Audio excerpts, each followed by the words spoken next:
तेरे दरबार में दिल थाम के वो आता है, जिसको तू चाहे ए नबी तू बुलाता है। भर दो झोली मेरी या मोहम्मद, लौट कर मैं ना जाऊंगा खाली।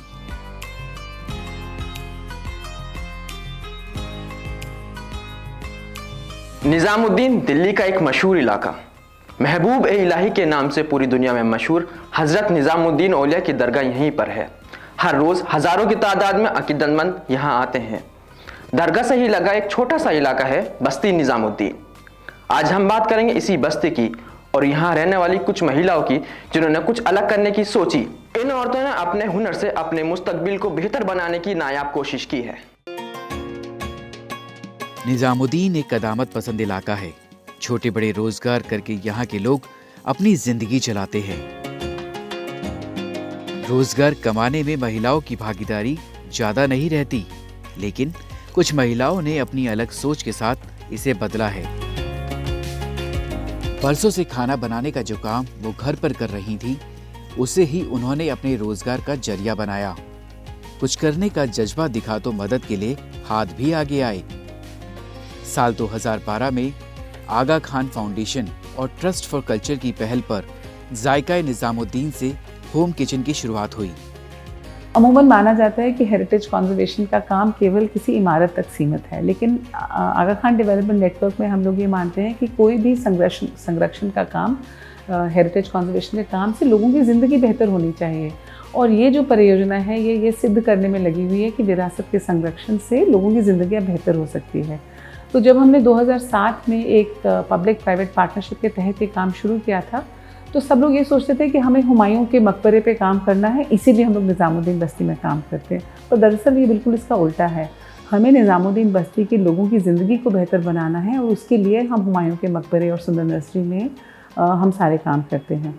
हमारे काम करने का तरीका बहुत आसान है। हमने एक बेसलाइन सर्वे किया 2008 में। उसने ये पाया कि बस्ती की सिर्फ 9% महिलाएं ऐसी थी जिनके पास अपनी आमदनी थी, और अगर अपनी आमदनी नहीं है तो स्वतंत्रता तो है ही नहीं। तो हमें इस तरह का काम चुनना था जो बस्ती के लोगों को मान्य हो, एक्सेप्टेबल हो। जब औरतें खाना पकाती हैं या तो घर पे खाना पकाती, जिसके लिए उन्हें ऑब्वियसली कोई पैसे नहीं मिलते, या किसी बड़े घर में, अमीर घर में डोमेस्टिक कुक का काम करती हैं। लेकिन जायका निज़ामुद्दीन की औरतें कमर्शियल कुकिंग करती हैं, वो इंडस्ट्रियल कुकर पे खाना बनाती हैं। निज़ामुद्दीन बस्ती में ज्यादातर महिलाएं बहुत पढ़ी लिखी नहीं हैं। जाहिर है उनकी आमदनी भी कम ही रहती है। कुछ जरूरत तो कुछ अपने हालात को बदलने का ख्वाब। इन महिलाओं ने घर से बाहर अपने कदम निकाले। इसी का नतीजा रहा ये किचन, जो आज अपने स्वाद और अच्छे खाने के लिए मशहूर है। मैं ट्यूशन पढ़ने के लिए जाती थी पोलो क्लिनिक में, तो वहाँ पे ये ट्रेनिंग वगैरह होती थी चिड़ुआ लड्डू वगैरह की। उसमें मेरी एक कज़न थी जो करती थी, तो कहने लगी फातिमा तू भी आ जा, यहाँ पे सिखा रहे हैं कुछ, तू भी सीख ले। नमकीन वगैरह बनाते, चिड़ुआ लड्डू। तो मुझे भी शौक़ लगा, मैं भी सीखने के लिए चली गई वहाँ पे। फिर मैंने अपना भी नाम लिखवा लिया। फिर उसके बाद 2012 से काम करते ही जुड़े ही रहे इसी में। पढ़ना लिखना हाँ पहले नहीं आता था, अब तो फिर भी थोड़ा बहुत कुछ आता है। लोगों से बातचीत करना, पहले तो जब कोई कैमरा सामने आता था हम सबके सब छुप जाते थे। कोई कहता था तुम जाओ सामने, कोई कहता था तुम जाओ सामने। अब तो सब तैयार रहते हैं कि हम बात कर सकते हैं। पहले नहीं इतनी हिम्मत है कि किसी के सामने बात करें हम लोग। यहाँ पे आकर मैं बहुत खुश हूँ, मुझे बहुत अच्छा लगता है। मैं घर से ज़्यादा यहाँ टाइम करती हूँ। ज़्यादा ऑर्डर नहीं भी होता, कोई मेंबर बना रहे हो तो मैं यहाँ आके बैठी रहती हूँ, बातें करती हूँ सबसे। मुझे अच्छा लगता है यहाँ पे। जायका निज़ामुद्दीन की टीम मेंबर नूरजहां ने बड़े फक्र से हमें बताया कि ये उनका अपना काम है। शुरुआती दौर में सिर्फ 9 औरतें ही इस काम से जुड़ी। धीरे धीरे अब इस मिशन में महिलाओं की तादाद बढ़ गई है। इस तरक्की से जायका निज़ामुद्दीन को अब एक नई पहचान मिली है। अब तो इस किचन की महिलाएं कई फूड फेस्टिवल्स में भी शिरकत करने लगी है। जायका निज़ामुद्दीन के साथ मेरे फैमिली के 2 मेंबर ऑलरेडी जुड़े हुए थे। एक 2015 में अपनी बस्ती मेला की प्रिपरेशन चल रही थी, तो मैं घर पे ऐसी बैठी तो उन्होंने बोला चलो हमारे साथ। तो चली गई, मैं थोड़ा उनके साथ हेल्प वगैरह करवा दी। उसके बाद फिर मीटिंग्स वगैरह में आना जाना, उठना बैठना, इस तरीके से मैं जुड़। ग्रुप को भी एक मेंबर की ज़रूरत थी, तो इस तरीके से मैं जुड़ गई उनके साथ। घर पे जब मैं लेडीज सूट सिलती थी, उसमें ये होता था कोई भी एक बंदा आता था, मुझे कपड़े दे के जाता था, सिलवाता था और मुझे पैसे दे के वो अपने कपड़े ले जाता था। उसमें मेरा कोई अपना नाम नहीं था।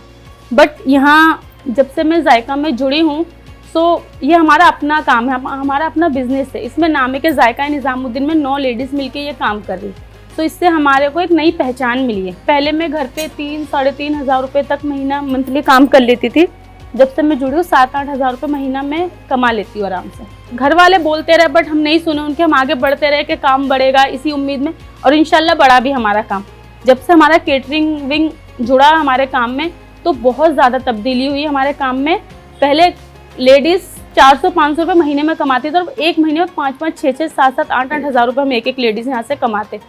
घर वालों की सुनते रहे, आगे बढ़ते रहे। अब ये टाइम है कि हमारे घर वाले हमारी तारीफ़ लोगों से करते हैं कि हमारे घर की बहू है, यहाँ पे एग्जीबिशन करती है, पॉपअप करती है, और इतना अच्छा इनका काम है। इनका खाना खाने के लिए दूर दूर से लोग आते, इतने बड़े बड़े लोग इनको ऑर्डर देते। मेरी कॉलीग स्वाति, हम हमेशा सच बोलते रहते थे कि इनको सिखाए कैसे कि आधा किलो कबाब में अगर 200 ग्राम दाल पड़ती है तो 1 किलो कबाब में कितनी दाल पड़ेगी। फिर फाइनली हमने दिमाग लगाया और हमने कहा कि हम पिक्टोग्राफिक करते हैं, तो हमने चित्र बनाए कि ये आधा किलो है, ये 200 ग्राम है। और हमारे दूसरे शिक्षा के प्रोग्राम से जो टीचर्स आए उन्होंने लगातार एडल्ट लिटरेसी क्लासेस ली, और जायका के मेंबर्स ने उन क्लासेस में भाग लिया। तो वो पिक्टोग्राफिक लिया, उनकी अनएंडिंग कोचिंग हुई, फिर उनके बीच बीच में टेस्ट होते रहते हैं।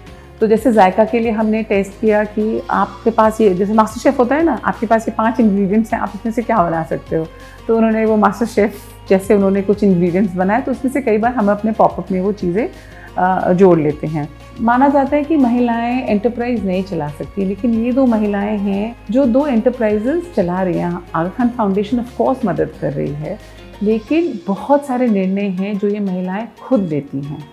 इनको सब मालूम होता है किस काम के लिए कितने पैसे हैं, हमारे बैंक अकाउंट में कितने पैसे हैं, हमको हमारे वेजेस क्या हैं, हमारे वेजेस का क्या प्रतिशत हमारे कॉर्पस फंड में जमा होता है। ये इनको सब अच्छे से मालूम है। जायका निज़ामुद्दीन के पास FASSI नंबर है, जो भारत सरकार एक मान्यता देती है कि हमारे ये खाना टेस्टेड है। आई थिंक हम लोग बहुत सारे लोगों के घर में, खासतौर पर महिलाओं और उनके बच्चों की ज़िंदगियों पे सीधे असर कर पाते हैं। जब मैं सुनती हूँ कि मैंने अपनी बच्ची की फ़ीस दी, मैंने अपने शौहर को गाड़ी खरीदने में मदद की। हमारी एक वर्कर है, सैनिटेशन वर्कर है, उसकी बेटी दिल्ली के टॉप MBBS कॉलेज में MBBS कर रही है, लेडी हार्डिंग मेडिकल कॉलेज में MBBS कर रही है। मैं अपने काम से लोगों की ज़िंदगियाँ बेहतर कर सकती हूँ। उसमें बहुत सारे लोग मदद करते हैं, मेरी बहुत बड़ी टीम है, बट मतलब उससे ज़्यादा सेटिस्फाइंग क्या हो सकता है। साफ सुथरा एकदम घर का बना मुगलई खाना आप यहाँ से ऑर्डर कर सकते हैं। बिरयानी, कई तरह के कबाब, कोरमा और खीर, आपका हर पसंदीदा खाना यहाँ मिलता है। जायका निज़ामुद्दीन का खाना आप ऑनलाइन या मोबाइल नंबर 9891543356 पर कॉल करके मंगा सकते हैं। दाम भी बहुत वाजिब है, और साथ ही दिल को एक सुकून तो है ही कि इन औरतों की हिम्मत को आपने भी हौसला अफजाई की एक छोटी सी उड़ान दी है। जो है आपके आसपास, आपके शहर का खास, वो दिखाएगा आपको DNN 24, आपका अपना डिजिटल न्यूज नेटवर्क। तो फिर कीजिए लाइक, सब्सक्राइब और फॉलो।